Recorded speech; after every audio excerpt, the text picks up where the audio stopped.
welcome to Kidmissing TV. I am your host, Angelina Wilson.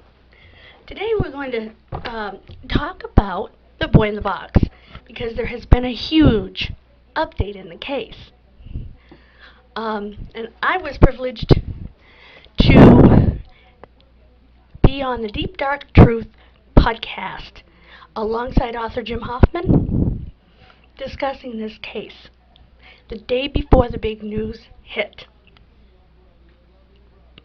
The show will air or be broadcast, uploaded, whatever you'd like to call it, May the 18th, after which the link will be on all of my social media, linked below.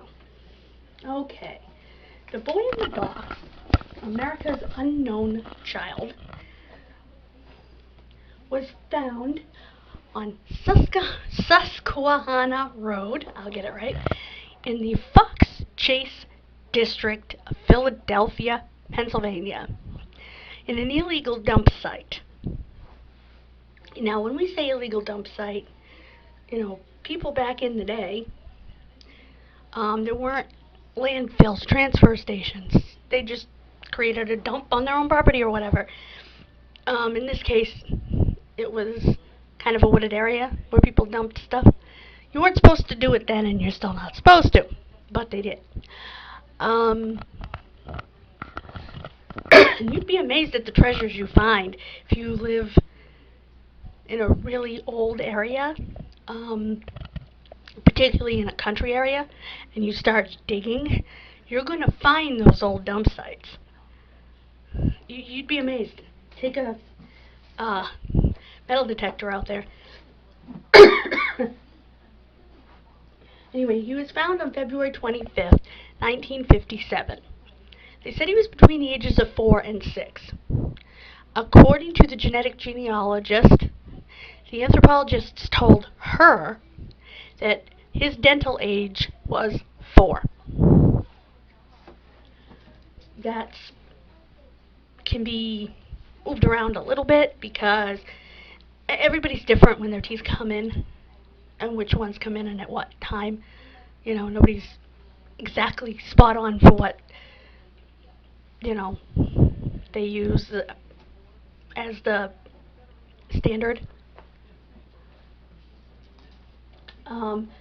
They have his fingerprints. He was about 3 feet 6 inches tall.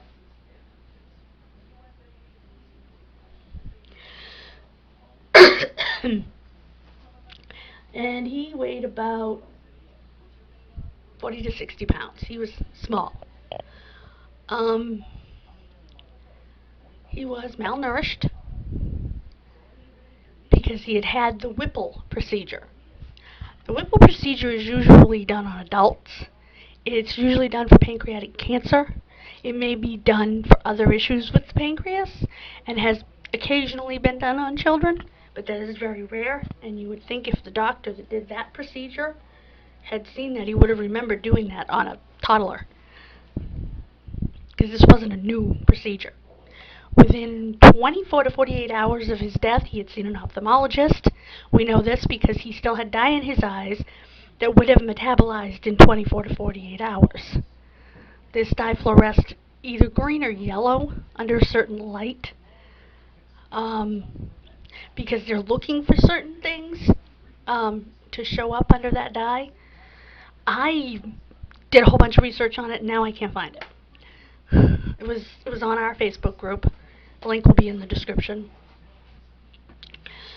But like I said, I can't find my post. With the boy, or in the same general area. Well, first of all, he was found in a bassinet box that came from J.C. Penney. Miracle of miracles, the police chased down 4 of these boxes, 4 of these bassinets. They didn't use plastic. It was a whole lot of footwork, because they didn't have names. 2 are still unaccounted for, but the fact that they found 4 out of the 6 that were sold at that particular JCPenney, where the box was shipped, is, like I said, that is a miracle from heaven. He was found with a half a blanket, clothing, but it wasn't on him. It was in the box with him. Um, a man's handkerchief with the monogram G was found close by him. There were a pair of little boy's shoes that didn't fit him. There were, excuse me,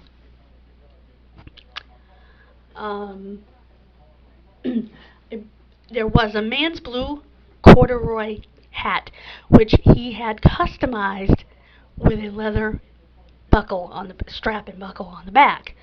So, again, they didn't use plastic. It was 1957. The lady that sold the hat and customized the hat remembered the man, described him as being 26 to 30 years old, and when she saw a picture of the boy, she said he could be his father. That's crazy. There was other sundry garbage around, and interestingly, there was a cat wrapped in a sweatshirt and a blanket, or a sweater and a blanket. Now, whether the cat had anything to do with the boy's case at all, I really don't know. I just find that interesting because I don't remember reading that before, although I'm sure I did. It's vague in my mind. It's been a while since I read Jim's book. Now, the theories in this case. Oh, before I get into the theories, I just want to mention that the Philadelphia Inquirer printed 400,000 posters, and the local gas company put his picture on all of their billing envelopes, which is amazing. Okay, the theories. The foster home, run by Arthur Nicoletti and his wife.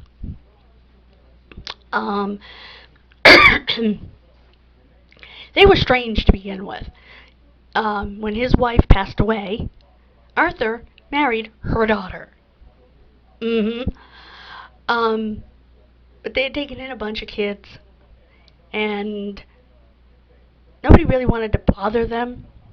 They did do DNA testing, and he wasn't related to them, through the mitochondrial DNA that they had. But he could have been one of the foster kids that had the bassinet. And if I remember correctly, Rem Bristow found the bassinet in the basement when he went to the estate sale. He also found halved blankets hanging on the line like the one that was in the box with our boy. So that's a huge clue. In fact, I went down a 3-day rabbit hole as I was telling them on the podcast, looking into the blanket because of my father's job his whole life. He made blankets. He worked in a woolen mill, and one of the biggest things they made, like I said, was blankets. We always had blankets coming in from the woolen mill. So for me, not unusual to end up going down that rabbit hole. And like I said, I went down a rabbit hole with the eye dye because I've been to an ophthalmologist since I was 2. So things that you know or things that have been part of your life are rabbit holes you'll go down if they're part of a case. I think anyway. I think it's natural for those to be the things that you focus on in a case. If you disagree, let me know. So that was the first theory. Another theory that was posited a little bit was the fact that he was found across the street from a home for wayward girls. That's just weird. A Catholic-run home for wayward girls, run by nuns. Could that be a bizarre coincidence? Of course. Because why would they keep a child up to age 4 with all the medical problems he had and all the difficulties? There was even rumors he might have been autistic in life. We don't know that because there is no way to know that in death. There's not going to be any mark on his brain. Now, if he had cerebral palsy, you would see damage in his brain. Because the lack of oxygen that causes that does damage. I know I have it right here.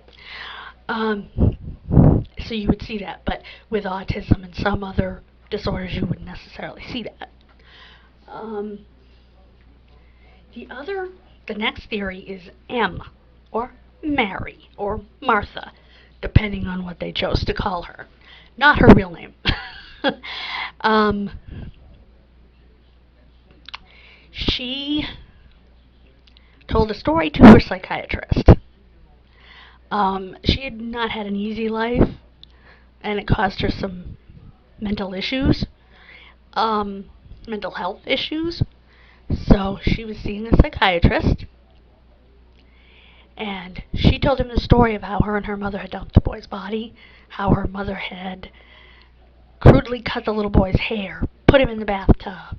He threw up beans, and she smashed his head against the floor and he died. Well, some of this stuff actually adds up.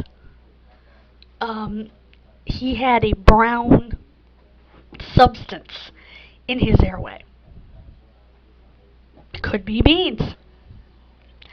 I don't know why I didn't test it to find out what it was, but anyway. Maybe they couldn't back then. I don't know. He, had died of blunt force trauma to the head. He had a washerwoman's,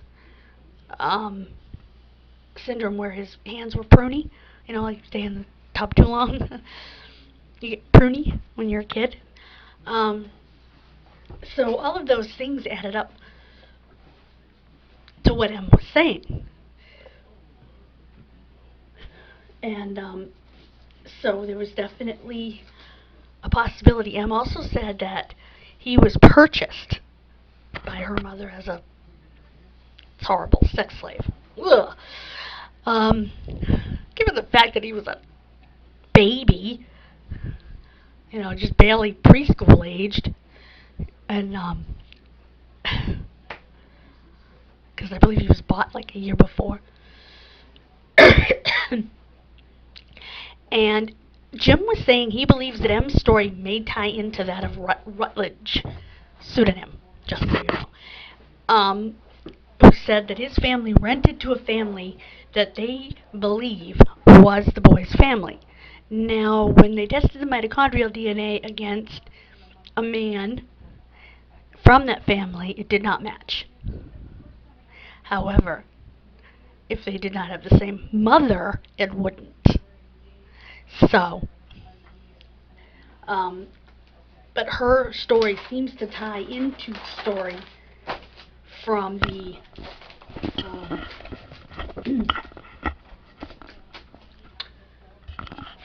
from the family there.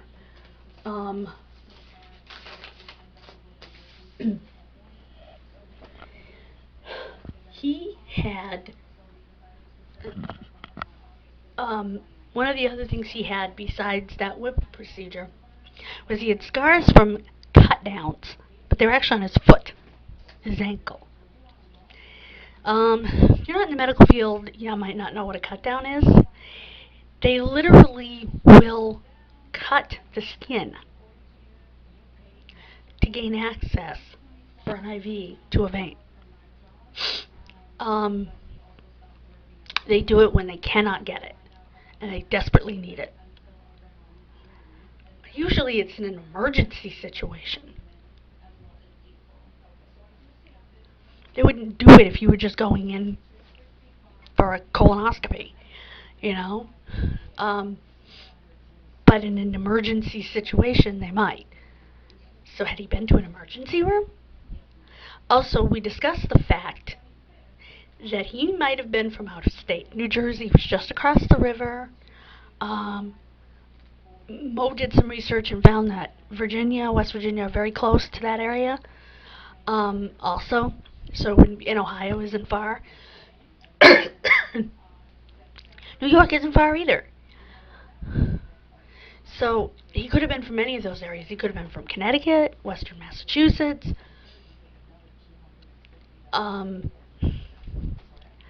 So she's right about that. And if he was, all of the work that was done to identify him was done in Philly, including going through all the baby footprints. So clearly he wasn't born in Philly, and I don't think his procedures, including the eye procedure, were done in Philly. Um, and another reason that we believe that to be true is that the family that Rutt's family rented to moved to Tennessee, or back to Tennessee. So that may have been where he was getting treatment as well. Both Jim Hoffman, as I mentioned, and Louis Romano wrote books about this case. We have been keeping this case alive on our Facebook group, The Boy in the Box. We have over 1,100 members. Ouch. And I want to thank my co-administrator, Dawn Brooks, for all that she has done, and so many others that work tirelessly in the group. Debbie Phillips, Supa Freak. I can't think of them all. You know, Jim, of course. I thank Jim's wife for putting up with all this, and being such a good sport with us.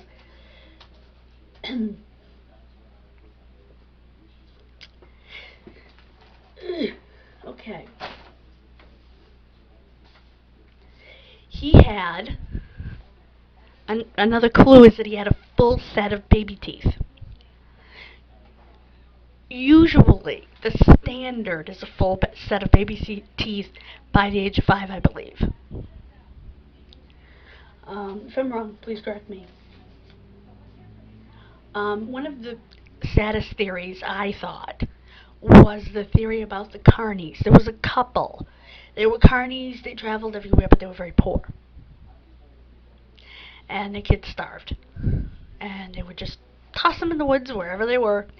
And they thought maybe he was one of their kids. They tested them, and he wasn't.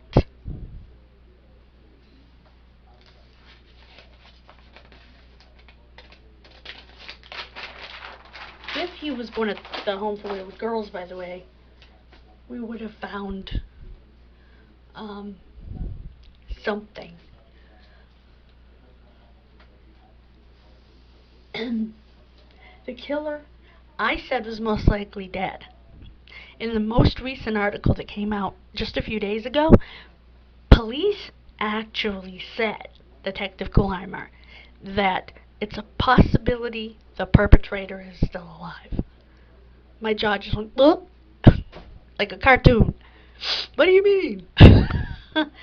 Because most of the perpetrators that we all had in mind are long gone, so we were surprised by that.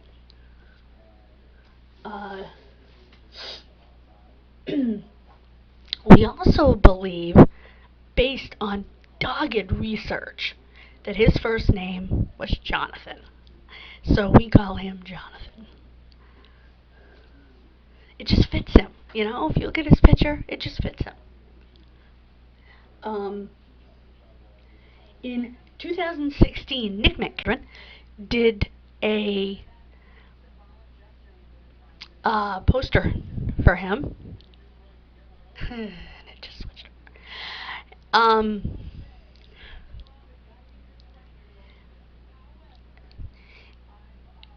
To show what he looked like without all the bruises and bumps and scars. They cleaned him up.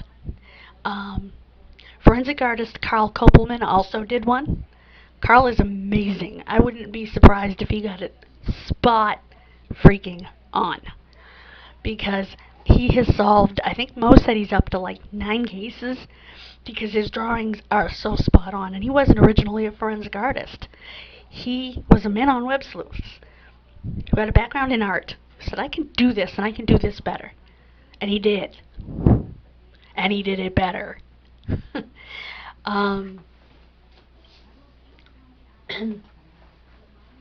There was also a tan scarf and a yellow flannel shirt found in the same area. Also, I found, and I can't find it now because the website, americasunknownchild.net, is down. But there was a story on there about a barber who, maybe months before, had seen a little boy he thought might be that boy at his barber shop with some other boys from the neighborhood getting a trim, and he told him where he lived. I wish the heck I'd written all that down, and I may have somewhere. um, but I found it very interesting. Could it have been him? Maybe. Um, Also, there was a man who was seen on a train coming from New Jersey into Pennsylvania with a little boy that looked very much like our boy, which is what we call him, our boy. Um, he did not get his vaccinations, but as sick as he was, it's not really a surprise. Um, the vaccinations they did have at the time, just so you know, were diphtheria, pertussis, and tetanus, and they were separate shots. They didn't have a DPT, and they didn't have measles, mumps, and rubella in any way, till mid to late 60s. And chickenpox vaccine didn't come out until 1995.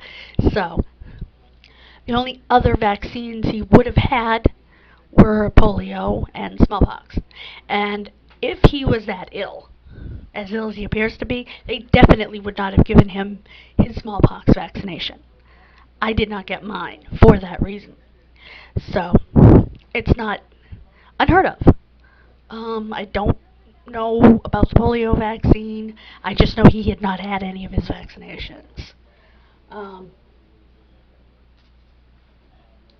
the VDOC Society actually updated the case last year and said they were very close. Well, it turns out, as we go into the brand new update, I'm so excited about this, that 2 years ago, they exhumed our boy again, which we did not know, and they got more samples for DNA.